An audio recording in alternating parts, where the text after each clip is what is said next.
right, you guys, let's get into it. This episode 29 of War Stories. I'm going to get straight into this one. Before I do, though, let me just say this. So as you guys can see, I dropped episode 34 of Inner Demons early this morning. I still didn't like it, but I knew some of you were waiting, so I dropped it anyway. It came out better than the first one. I'll just say that. So, I'm going to try to get episode 35 out to you guys possibly tomorrow or the next day or two. So just bear with me. In the meantime, I'm going to try to get you guys out some war stories. This one right here that I'm going to be talking about is one that I've been wanting to tell you guys about for a while now, but I wanted to make sure I was able to put it in the right context. And, there's a lot of sensitive issues with this topic right here. So I'm not going to really pin down any time frame. I'm not going to mention any names for obvious reasons. The time constraints have long been expired, so I'm not really worried about that. But why take a chance if it's not necessary? So I'm just going to play it safe. Anyway, the only time that I'll really discuss or really talk about is that this really happened between the 90s. From 1990, we'll say up into the millennium. That's the time frame that pretty much all these events took place. So let me just say this, just to set some of the groundwork for you guys. So before I went to prison in 1988, 1989, out there in San Francisco, just like all over Northern California, it was nothing but red on red conflict out there. We used to gangbang with other Norteño hoods. We used to go at it with Daly City, Excelsior, Fogtown, East Side Daly City, Diablo Park, SSG, Happy Homes, Southeast, Excelsior Park, 30th Street, Cortland, 22nd Street, Bryant Street, Hampshire. I mean, there was a lot of different neighborhoods out there in the city, but that's what we used to do. We used to go at it with a lot of different Norteño hoods out there, and that was cool. That's what it was back then.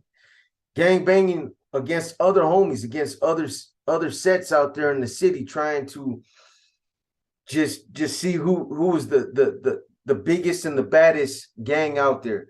That's what it was all about. And there was some type of, even though we were hurting each other and we were stabbing and sometimes killing each other, there was still a certain level of camaraderie about it.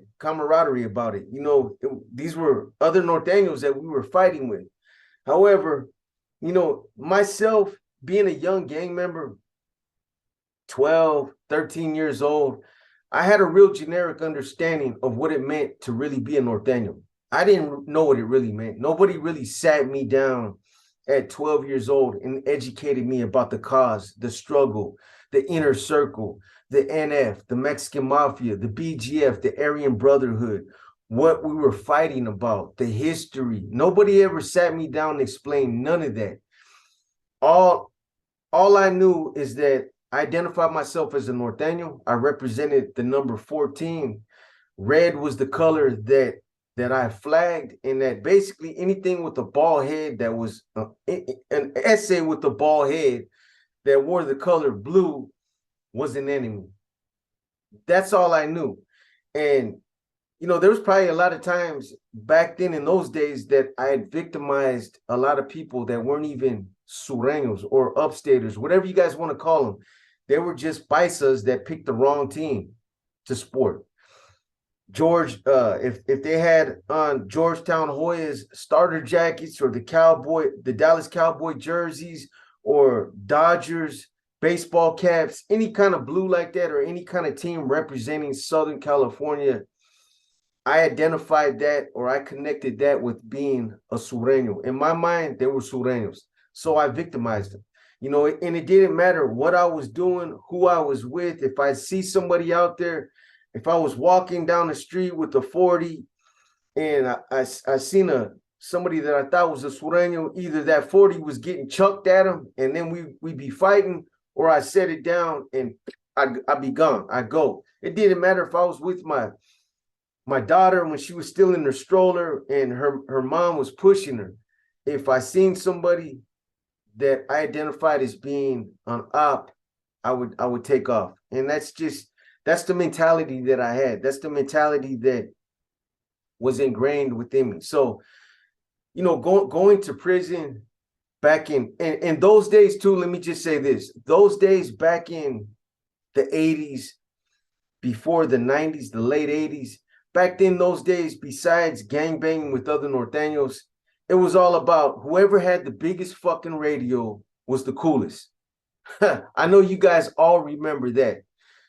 Everybody was trying to get the biggest fucking radio out there with the biggest speakers. And, if you had the biggest radio, the bigger it was, the cooler you were. Used to see motherfuckers walking down the street with big ass radios, man, 6, 7 speakers. You got some burnout motherfuckers that used to walk around with a makeshift fucking radio with house speakers taped up. Seriously though, whoever had the biggest radio was the coolest. So anyway, I'd end up going to prison 88, 89, and then I go to prison, and for the first time, I would be around surenos. So I would experience what it felt like to be around them. And then I went through the wars with these guys. And, having gone through that, I took that with me back out to the streets. I paroled in 92, and the city had a whole different look. There was still a lot of red on red conflict out there because homies were always bumping heads or going after each other or hating on each other. But now, there was a war on with upstate sureños. They had ensconced themselves within Northern California, not just San Francisco, but everywhere. Everywhere. Salinas, San Jose, Sacramento, Stockton, Modesto, all the way up to the valley, Tulare County, Visa, Fresno, Sanger, Parole. All the big cities and the small cities in between, they had established themselves. And it like I said, it was a whole different look. I'm not going to get into why or how or what we could have did different to stop it. That's another video. But the bottom line is, when I came home, that's what it was.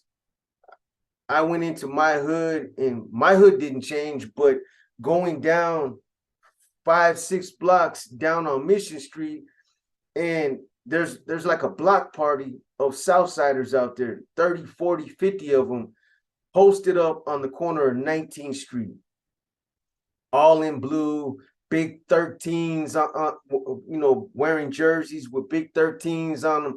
I mean, these cats were flamboyant with this shit, and they were some game ass Southsiders, upstaters, whatever you guys want to call them. They were a threat. Bodies were being dropped on both sides. We were killing them. They were killing a lot of homies. And like I told you guys before, over there in Frisco, it wasn't only just on in the Mission District. You got neighborhoods all throughout the city in different areas. But you would hear stories about another norteño got smoked over there, wherever. It could be in Hunters Point. It could be over there by Sunnydale. It could be downtown. It could be over there by Fisherman's Wharf somewhere. And a lot of them I didn't know. A lot of them were just youngsters out there that grew up in the city, that identified themselves as being norteños, and they were getting killed out there because they were wearing the color red. So here we are in our backyard, in our city, wearing our colors, and we're getting victimized by cats that we felt like it invaded the city. And it was discouraging. It was discouraging. San Francisco is a proud city. Forget about all them cats that are over there in the Castro district. Man, the raza over there are proud. They were proud. In the 80s, in the 90s, we did our own thing. San Francisco, you had that whole Santana spirit, that malo. You know what I mean? Our thing was, the Mission District was, we took our history serious, and our roots were deeply ingrained within the Mission. It was a predominantly Hispanic neighborhood back then. Every year we had our carnivals, the Carnaval. You had the Cinco de Mayo. You had all these dancers and all these festivals that they were putting on every year, because San Francisco was really into its roots. It was really into its history. So it was a completely different game now. Now we're getting off with upstate sureños. We're going at it with them. And, it was a different fight. It was different politics involved, and there was a lot of hatred amongst them. They hated us, and we hated them. It wasn't the same as the red on red conflict.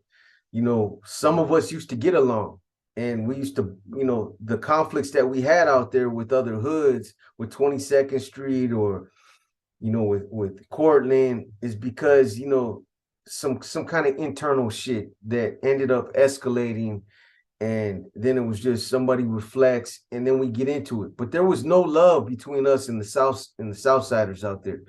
That it was just completely different. It was on because of who they were, what they represented, and the color that they were representing. They were on the other team. So when I got out in 92, I got right in it. I jumped right in, both feet.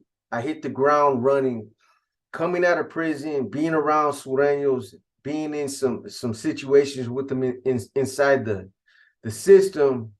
I took all that energy out there to the streets with me, and I started gang banging from the gate.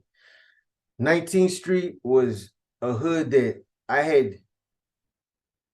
had so many conflicts with those cats that they actually knew me by name. I told you guys that a long time ago when I first started talking about, I believe it was the first episode that I talked about where 30 of them ran up on us, and they knew me by name. Hey, there's that full boxer, and it would be on. So, but 19th wasn't the only hood out there. You had FSP, Folsom Street Posse. You had STL, Su 13 Locals. You had 15th Street. You had 11th Street.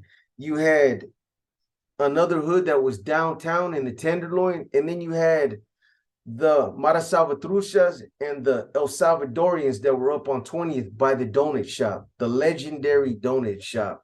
You guys should be seeing pictures of all these different places that I'm talking about. But those were the main hoods right there that we were getting into with. And make no mistake about it, these weren't the only hoods. There's a lot of small hoods throughout the city that that I don't even know about, but that were Sureño neighborhoods. They were just little small pockets of them all over. And again, this wasn't just a problem out there in the city. Everybody was experiencing this. All the big and small cities in between: Salinas, San Jose, Sacramento, Oakland, all the way out there down in the valley, Visa, Tulare County, Fresno, Parole, Sanger. I mean, everybody was having issues with them. So it was up and down the board. Anyway, like I told you guys, I had that mentality deeply ingrained within my mind that, it was almost like I felt like it was my responsibility to go after every Sureño that I seen out there on the streets, and that it was my responsibility to get them up out of our neighborhoods. That's what was being taught to us. And then, again, I'm not going to get all into it. El Norte Law and all that shit came out, and that came a little bit later, but still, that mentality was burning strong within me around that time. Now, prior to 1994, the gangbang mentality is something that I really pushed out there on the streets. I was always flamed up, threw a red rag in my pocket. I was another gangbanger that was pushing that shit hard. I believed in it. I considered myself a hardcore norteño. I believed in it. I breathed it, walked it, talked it. That's all that I thought about back in those days. So everything that I did at that time when I came out of prison, out there on the street, everything somehow related to what I believed in. It all related to being a norteño, the cause, what I learned in prison. And now I was taking all that energy and I was applying it to the streets. So, I get out, and again, I heard a lot of homies that were getting killed out there, and make no mistake about it, bodies were getting dropped on both sides. We were killing a lot of upstaters, and they were killing a lot of my homies.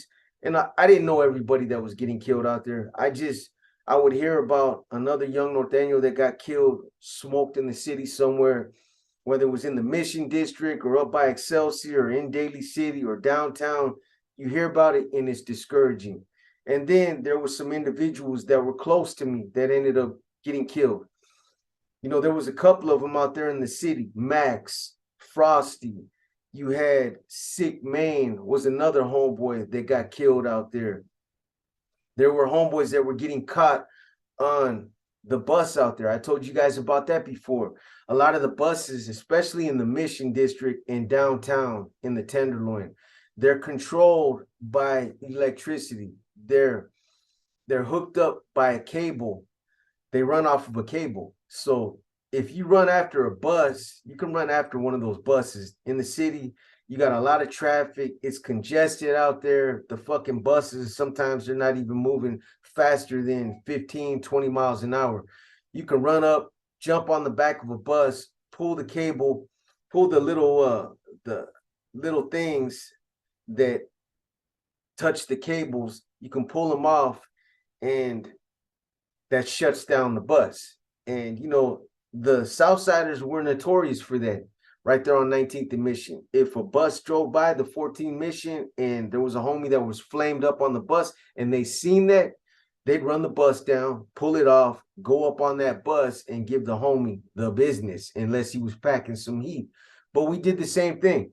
If we seen the 14 going by up towards Daly City and they drove by 24th and we spotted somebody that we knew or somebody that looked like a Southsider, we chased the bus down and shut it down the same way. So, you know, there was a lot of shit going on in those days. And, you know, before I went to prison and I was gangbanging with other Norteños, it was typical gangbanging.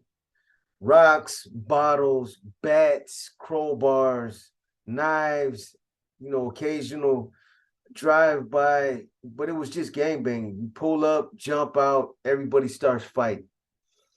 However, once I would go to prison and I would get exposed to a lot of the klesha that I had learned in prison, I hadn't even been exposed to a lot of the more intensive stuff at that time. I had just been exposed to the NR schooling, but it changed my way of thinking. I got out after 92, after having been exposed to that, and now I was planning, I was organizing, orchestrating, coordinating the ways that, you know, I was gangbanging. It completely changed my mentality, my way of thinking.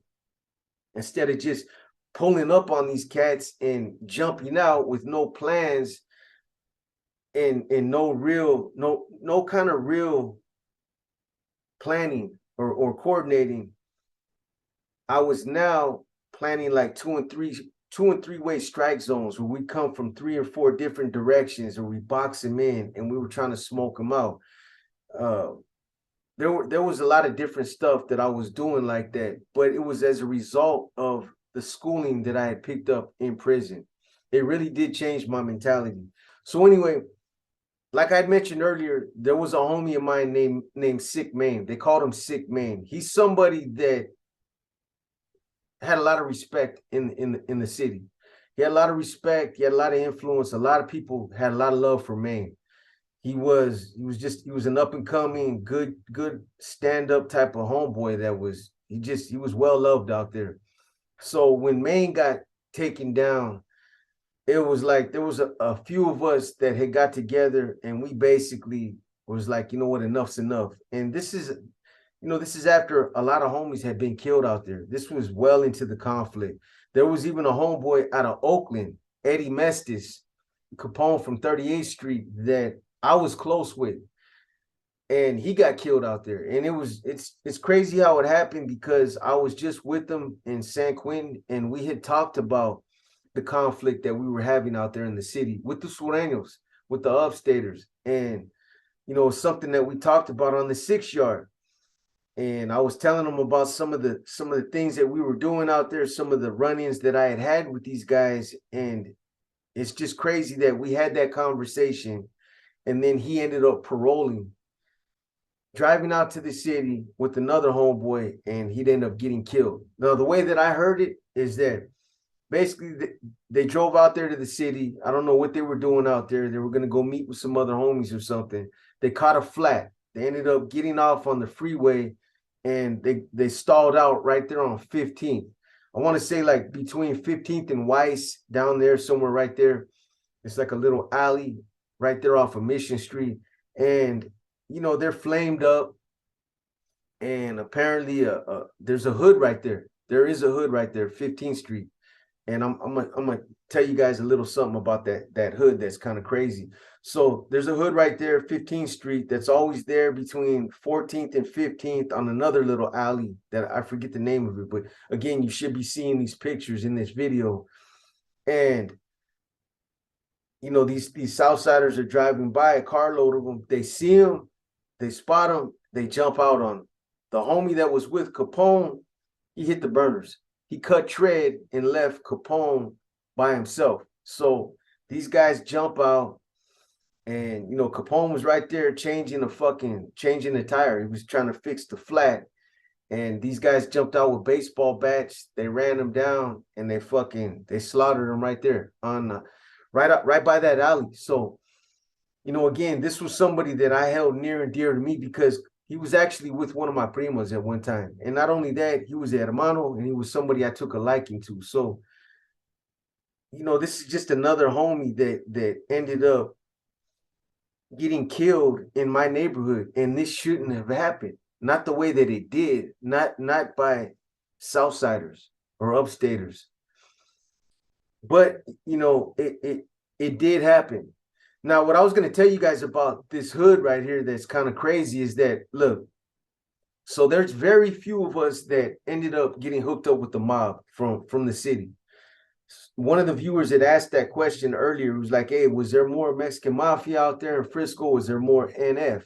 Be honest with you, there was probably more Mexican mafia members that were out there, because from my neighborhood, or from at least from what I know, homeboys from the city, from San Francisco, there's only about less than 5 of us that, I'm talking about the originals, that really ended up getting hooked up with the mob. The rest were hermanos. And that was like me, Big Roach. You had, who else was, you had Weasel, you had Ben Chavez. So that's 4. There's like 4 of us. Those were the originals. And then you might throw Chewy in there. He came later. You got Silky and all these other guys, Nicoya, that would come later. But I'm talking about the originals. And then you look at the Mexican mafia that was out there, and I can name off like 6, 7 of them right now. So it's crazy, but it was what it was. I mean, both the numbers are low, but there were more of those guys out there than there was NF members. And that's because the city, again, the homies out there, they have a different mentality. A lot of them don't like fucking around with politics, and they're not into that shit. So it was far few of us that ended up getting hooked up, that got clicked up. So let me say this too. Prior to 1994, like I was telling you guys, I had that gangbang mentality was deeply embedded within my mind, my mentality. That's how I used to think. It was all about just gangbanging. Puro Norte, you know what I'm saying? Red rag, flamed up all the time. Anybody I thought was a Southsider, I was on them. However, when I would become an NF member, when I would get clicked up, that changed the dynamics of everything, because the NF forbids any kind of gangbang mentality. They're not into that. Once you become an NF member, you're supposed to identify yourself more with being into organized crime. You're part of leadership now. You're a leader. You're not out there gangbanging, all creased up, flamed up, out there on the corner, gangbanging with these youngsters. We're supposed to grow out of that, and we're supposed to, our mentality is supposed to change as well. But it doesn't always happen like that. You're not going to just be able to turn that shit off from one day to the next. It took me a while to get that out of my blood. This was something that I was used to. I had grown up like that. I went to prison, and I was used to thinking like that. So I had to learn how to get that out of my blood. But it would take time. So in Queen, I got pulled in 1994 by Big Smiley from Salinas and MC from Salinas. And I'm going to say for about a little under 2 years, that was Mike Eel was primarily my channel. I would stay in touch with these two, but I was under them at that time. So anything and everything that I was doing out there in the city, I reported to them. Now, my directives when I got out in 92 were to establish a regiment. To establish a regiment and to basically start generating money out there. I mean, that's the objective every time. So, I got out, even though I didn't really have a whole lot of training as far as how to establish regiments. I did what I could. I did what I thought, I was supposed to be doing. I got a couple cats together. We started generating money, and it was nothing big. It was on a very small scale. I would generate like $600 and send that monthly up there to MC and Big Smiley. But that's what I was doing. I was out there and I was trying to establish the regiment. Now, being out there for the first month or two, doing a lot of the grunt work, trying to find some of the homies that were willing to work with me. I mean, all that stuff I was able to do. But once I put a small team together and we started generating a little bit of money, the Southsiders, the surenos, upstaters, again, whatever you want to call them, they started creating problems. It wasn't like they were out there in the city and they were just doing their thing. That would have been one thing, but that's not what was happening. They started going after homies. They were riding on the homies, just like we were riding on them, but they were creating problems. They were posing themselves as threats. Basically, I had established a territory in the mission that was our territory, and that's where we were trying to work. But they were infiltrating, and they were hitting certain neighborhoods out there that it became a problem. So I would end up catching a violation. I would go back in, and I let them know. I basically got with MC and Big Smiley, and I told them, look, this is what's going on out there, and I'm having issues with these cats. Can I start taking whatever measures I need to take in order to start flushing them out, because they're causing too much chaos out there and they're interfering with our daily progress. I can't work out there with these dudes without them interfering on some level. So I got the green light to start hitting them. So when I got at them, I don't know, what they thought I was gonna do, or what they thought that would consist of. By flushing them out, I meant flushing them out. I basically meant that I was going to go out there and start hitting these hoods. That's what I did.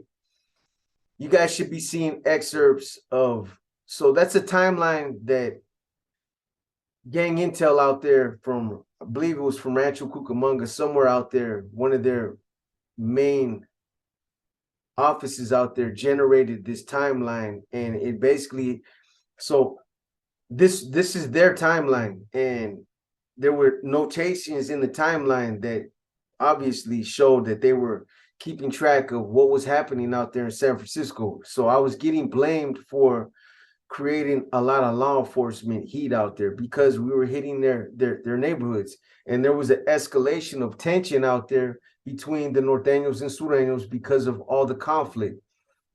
And along with that came a lot of law enforcement heat. So I drew some flack mainly it was from Big Smiley. He got on me and he was like, you're not supposed to be out there gang banging. You're not supposed to be doing that. Well, what else am I supposed to do? I got clearance from you guys to go out there, and I let you guys know how these individuals are basically interfering with our progress. And you gave me the go ahead to get them up out of these areas. And then I started drawing a lot of criticism from the things that I was getting involved in. So basically, after Maine got killed, that was pretty much like the incident. That was the last incident that was kind of like the straw that broke the camel's back. When Maine got killed, there was a lot of us out there that were upset about it, and a few of us had got together and had pretty much decided that we were going to go in on some of these hoods that were responsible for killing our homies. And, you know, there was a couple homies from LNS. There were a couple from my neighborhood. There were some from Bryant Street. And then there were some from a big family out there. And that's all I'm going to say. And for those of you that are from the city, you know who I'm talking about. For those of you that know the details of what was going on at that time, you guys know who I'm talking about. So, you know, we had made plans to get together, and like I said earlier, our main focus was 19th Street. Those were the ones that we credited with, you know, killing a lot of the homies out there, and those were the ones that were kicking up the most dust. Now, some of these other hoods, Folsom Street Posse, Su 13 Locals, you know, we were engaging with them here and there, but they weren't really. I was never aware of, you know, any situations where they were personally responsible for killing somebody that I knew out there. However, 15th Street, that was a different story. I knew that those guys were the ones that were involved with killing Capone from Oakland, and that upset me right there. Now, Capone, you know, he was at Hermano, and like I had said, he was somebody that I held near and dear to me because he was with one of my primas. He was a hermano, and you know, again, it's crazy how fate and how, you know, irony works, man. We were just on the 6 yard talking about these conflicts, and homeboy ends up paroling, and then he'd end up getting killed out there in my neighborhood. So I took that personal. So anyway, when we decided that we were gonna go in on 19th Street, I made a push towards also trying to hit 15th Street. And I'm gonna be honest with you guys. I was basically the one that was spearheading this assignment right here. You know, I had most of the influence, and a lot of these homies were younger homies that were game to go in on them, because a lot of them knew Maine, a lot of them knew Sick Maine, and they had a lot of love for him. And you know, some of them were from other neighborhoods that, you know, Frosty, he ended up getting killed out there. Max, he's another one that got killed, and a lot of homies, they knew those guys. So that's why they were game to participate. Now, when we got together and we decided that we were gonna go in on 19th Street, around that same time, I had just got a whole bunch of fucking Tech 9s from the homies out there in Salinas. They hit a gun store out there, and they had a shitload of fucking guns. We just drove out there to Salinas and picked up a whole bunch of Tech 9s, and we used those guns that night. All of us had Tech 9s. Nobody had to bring their fucking weapons because we had a shitload of them, and you know, they were all brand new. So anyway, the plan is there was 3 carloads of us. The plan is that we were going to drive up to 19th Street, and we were going to basically just hit them on the corner right there. At any given time, you could drive up to 19th and Mission, and they would always be out there. So we knew the chances of them being on 19th it was a high probability that they were going to be out there. So that was the plan, was to hit 19th Street, and then we were going to go down and hit 15th. Now, 15th was a little different. So back in the 90s, 15th Street, where they had another Sureno neighborhood, it was completely different.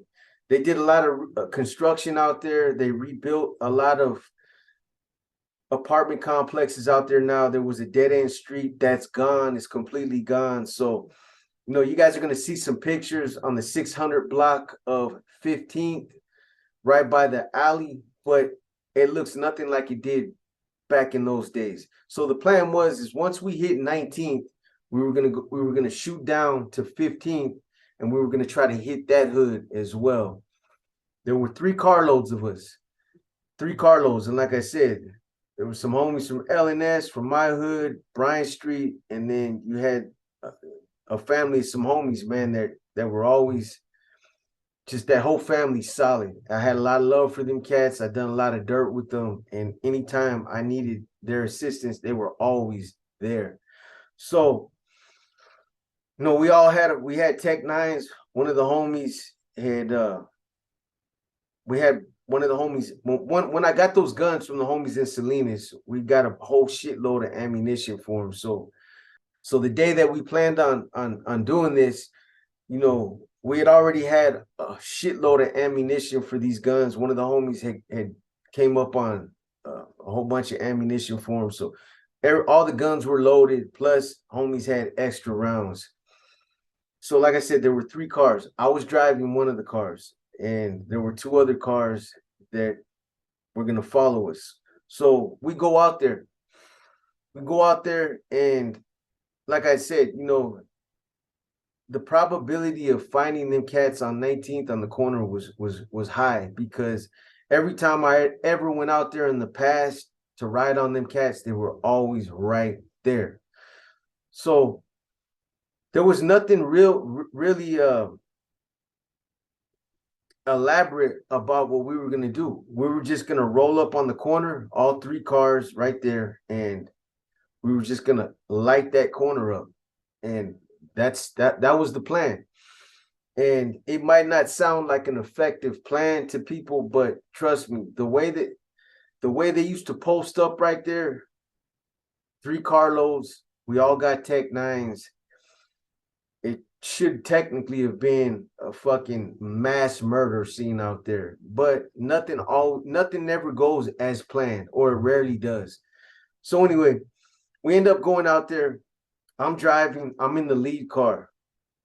When we end up coming up from 16th Street, and we're driving up towards 19th. We swing around the city from that side. So when we come up to 19th, just as I had anticipated, there's surenos out there. There's not a whole lot, but there's some out there. However, it felt like we were too exposed. It was around 8 o'clock. It was just starting to get dark around that time, but it just felt like there was too many people out there, and that we were sitting ducks right there. So, we were communicating with each other by cell phone. We had told the homies, hey, we're gonna go back around again. It doesn't look good right now. So again, I'm the lead car. So I go back down, I swing around Valencia, I hit 17th, I make the block, I come back up, and we swing back up to 19th again. And again, it just didn't feel right. And that's one of the times that I listened to my gut. So instead of making another right there on 19th, I went straight. Just went straight, and I was going to swing back around again. So once we pass 19th, we keep going up to 20th. We hit 20th and Mission, I make a right. When I make that right, there's an alley right there, Lexington. And that's another spot where a lot of the times they'll be thick in that area right there. Right there there's a donut shop. And that's where the Mara Salvatrucians kick it, the El Salvadorians. So I wanted to head up there and see if we could find some up there. Sure enough, right there on 20th and Lexington, there's a carload right there. They got a car out, the windows rolled down, and they're fucking playing their music, and they're right there. They're thick right there. It's probably about 6 of them. So we pull up real quick, and the homie that was sitting shotgun with me jumped out, and they start busting. The other 2 cars that were behind us. Soon as the homie jumps out that's sitting shotgun with me, he jumps out, he starts busting. He's the first one to get off. These guys scatter, and they run down Lexington, down the alleyway. So the other homies that were behind me, they sped up. I see both cars go by, and they end up pulling up like halfway down the block, and I can hear gunfire down there. They were lighting that motherfucker up, and I didn't even get a shot off at that time. I'm driving, and all I'm thinking about is the fucking cops are gonna come. Like these motherfuckers already got off at least 2 dozen shots. So my thing was to scoop the homie up, get the fuck up out of there, and get on. Go down by 15. So I drive down Lexington. I end up picking up homie. He's like all the way down on the other corner. I pick him up and we smash off towards 15. I make a left. I hit Valencia and I go down that way. Mission I know is gonna be hot. So the one of the cars that was with us takes off. They take off, probably, well, I know why they ended up taking off, but they take off. So there's just two of us. There's just two carloads now. Anyway, we go down to 15th and that little alley where these cats usually kick it. And here's the other thing, not to get off topic, but the awkward thing about this is that there's only a couple of us that were from the city that, like I told you guys earlier, that had ever hooked up with the NF that got clicked up. And Louis Roach and his little brother Eddie Roach were two other individuals that were clicked up. It just so happens that when they went to prison and they were gone, their little brothers, their little brothers ended up becoming surenos, and they were kicking it with this hood, this hood on 15th Street. So it was awkward. It was like the two little Roach brothers are from this neighborhood, but they're from the neighborhood that killed Capone. And it was unfortunate, but the lines were drawn. So unfortunately, if they ended up becoming victims, they just ended up becoming victims. This is something I never talked to Roach about. It was a subject that I had just avoided, but it was an awkward situation because these guys were out there riding for this hood, and from what I'd heard, they were riding hard. They were pushing up on a lot of homies out there. So anyway, we end up going down to 15th. We end up hitting this neighborhood, and there's nobody out there. So we smash off. I end up heading down. I keep going down 15th, and when we get down towards, like, I forget the name of some of the streets down there, but I end up turning up towards 16th, and then there's another park out there called Franklin Square. And I had been to this park before, and I'm going to talk about it soon. I had been to this park before, and I had gotten into it with sureños in this park. A lot of them congregated in that park. Some of them were from 19th Street. This was just one of the spots where they used to kick it. This was like their La Raza Park.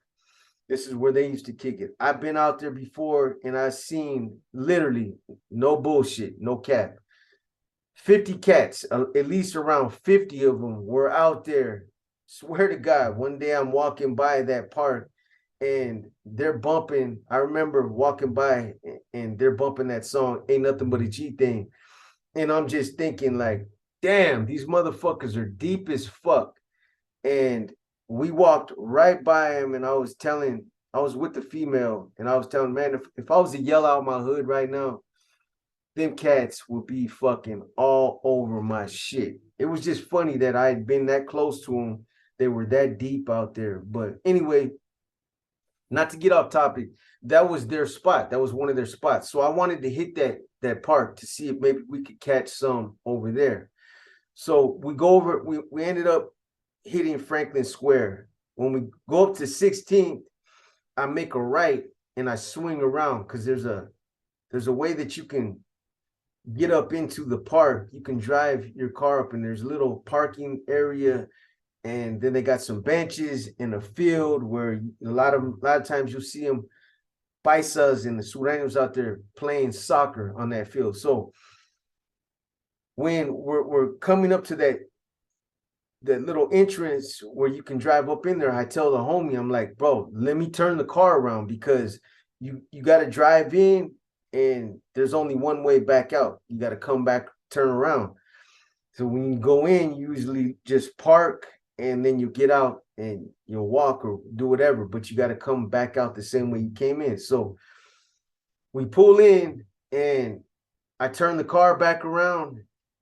But as soon as we're pulling in, I see a bunch of them, And I remember thinking, jackpot. So I see they're deep as fuck out there, and I'm thinking, all right, man, it's about to fucking go down. But you know, they're watching. Obviously they're watching everybody that's coming in. They're not stupid. They probably seen two cars come in, and they're watching. Whatever they were thinking, I don't know. But this is what happens. We drive in, I back up, I turn around. The other car that was with us ends up backing up, and they turn around as well. So anyway, we all jump out. But the little homie that jumped out the first time, he's a little rider, and rest in peace.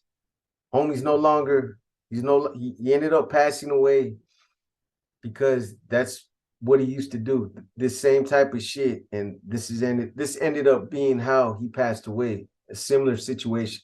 So again, he jumps out and he runs close to where they're at. And a lot of us are already busting already, because when you guys see this picture that you should be seeing, so I try to get an update picture of that park, but the picture that you guys are looking at, there's a fence right there, and if I remember right, there's like a green tarp over the fence. Well, none of that was there when we drove up in there. That's some construction type of shit that they're working on.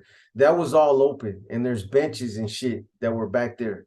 So anybody that was over there kicking it right there, drinking, that's a spot where they used to be at. They can see clearly everything that's going on. So anyway, we all jump out. We all start busting. I just start shooting into the crowd. And I know they had females over there as well. And there's 7 of us that are shooting. There's 7 of us that have Tech 9s, and we're all shooting. But we're at a distance when we first started shooting as well. Keep that in mind. Otherwise, I know some of you are going to be like, damn, you guys should have dropped a whole. Some people drop. Trust me. Just trust me on that. If we would have been closer, it would have been all bad. I might not even be talking to you right now. It would have been all bad. However, we were at a distance. But anyway, this is what ends up happening. So I didn't know it at the time, but then fools start busting back. Obviously, everybody carries guns. Everybody carries guns now. We all know that. Most youngsters out there in the city that I know, the little young Norteños, they're all strapped up. Everybody. And even nowadays, man, all these youngsters, everybody got guns on them. Well, it wasn't no different that night. We're busting on them. Them cats start returning fire. The only way I knew that they started shooting back is because the homie that ended up passing away, he drops. So he drops and he says he's hit. So the homie scoops him up. He drops his weapon. The homies grab his weapon, and we put him in the car. And it looks like he caught one to the neck. He's bleeding bad, man. I'm thinking, man, homeboy's gonna fucking die. He got shot.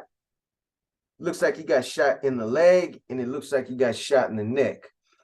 So San Francisco General Hospital is literally right up the fucking street. It's a few blocks up. So we get him in the car, we take off, both cars. The other homies that were with us, they make a right, they're gone. They take off. We make a left, and we head towards San Francisco General Hospital.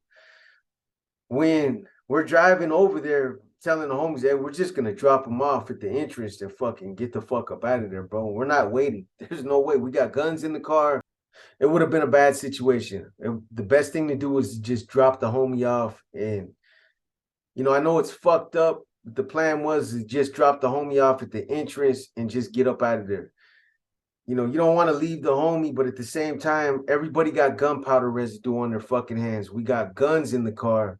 So when we just came up out of that situation, and bringing in a homeboy that's been shot, the cops would have ended up getting involved at some point and then making that connection. So, the thing was that's what we did. We dropped him off and we took off. Anyway, Homeboy ended up surviving, but what was the trip is he got shot with the 22. We found this out later. So he ended up getting shot in the leg. He didn't get shot in the neck.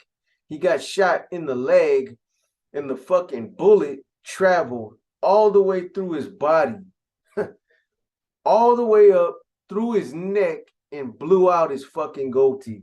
Crazy, man. But that's what 22s are infamous for, is ricocheting. I would never want to get shot with a 22.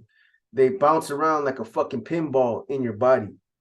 So anyway, homeboy ends up getting operated on. He ends up recovering, and that's that.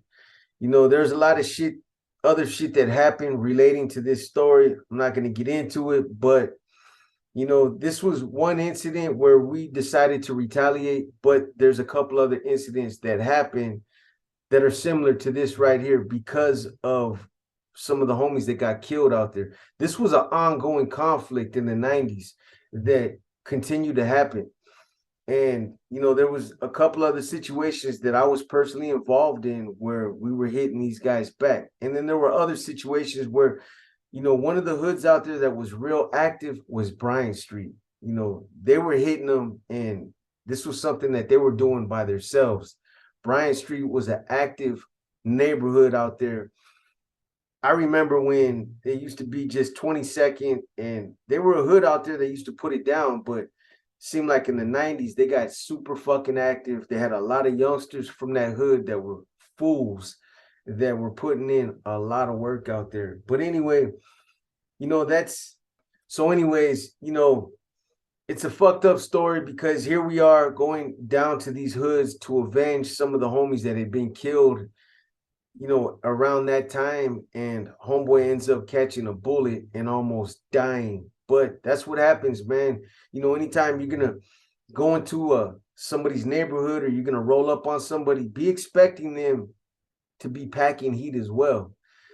Motherfuckers out there on the streets would rather get caught with guns than without guns. So you're out there, you're doing something, you roll up on somebody in a similar situation like that, assume that they have weapons, assume that somebody's packing, because from my experience, from what I've seen and from what I know, a lot of these youngsters nowadays, they're all packing. Nobody believes in fisticuffs no more. Nobody believes in giving up fair ones. They don't do that. This ain't the 80s. This ain't the 90s. We're into the millennium. We're into 2022. And it's not about handling your differences with your fist anymore. If somebody got an issue with you, more than likely they're gonna come at you with a weapon. That's what everybody's doing nowadays. So it's crazy how it all happened. Luckily, the homeboy survived, but we're out there trying to put in work, and then that ends up happening. But it just goes to show you that anytime you roll up on somebody, something like that can happen. You got to bring some ass to get some ass, and sometimes that's what ends up happening. But anyways, this is another quick one. This episode 29 of War Stories. Again, I'm going to try to get out episode 34 of Inner Demons for you guys by tomorrow or the next day or two. Give me some time. I'm still working on the Q&A and some of the other profiles. You guys just bear with me. There's a lot of stuff going on right now. But this episode 29, War Stories, I hope you guys like it. This your boy B, and I'm out.